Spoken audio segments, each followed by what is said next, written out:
I directed Disgraced. I'm Ayad Akhtar, and I wrote Disgraced. When I first read the play, I was so immediately struck by it and blown away by Ayad's bravery, and had these what I call holy shit moments where I just had to put down the script because I couldn't believe that he had expressed things that I think we often think and don't say.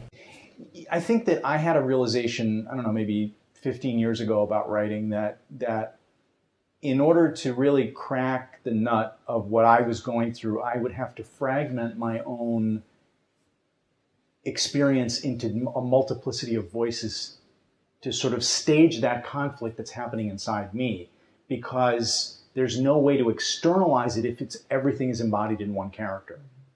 So to be honest, Emily, Abe, and Amir are all me. And Jory.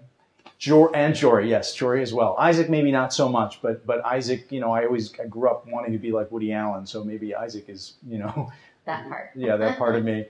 I'm not sure what the point is about making a play that's not going to enrage people in some way. And I don't mean that in a super political, but what's the point of paying all this money to go sit in the theater and then leave being that was nice, that's not the function I think the theater has in our world right now. And I love how much joy there is in the play too. People laugh their heads off watching this play, and that's also exciting. Asif is a great comedian, but he's also a great dramatic actor. And that was something that was wonderful to see as well. To work with him more on the comedy of the play. Yeah, that's right. Yeah. He's really great at finding those low tragic notes, and then we're like, dude, lighten up. Lighten up. I love telling Asif mom he needs to lighten up every day. The greatest thing that somebody could tell me is that they weren't bored by something that I do. Yeah. That's me too. really that. all Exactly. It's all I care about, because I hate being bored when I go to the theater. I hate being bored when I read a book. I hate being bored when I watch a movie. So I'm spending so much time, I'm spending all of my energy to try to make sure that what I'm doing is not boring.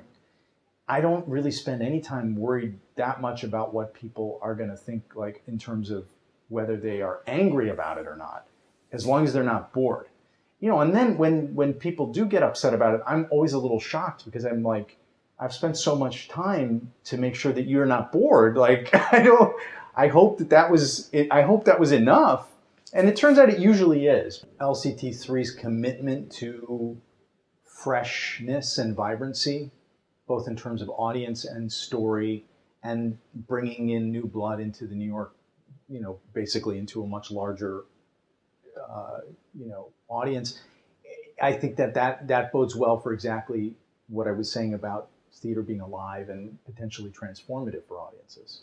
These are the audiences of today that are going to shape our culture and our world for tomorrow.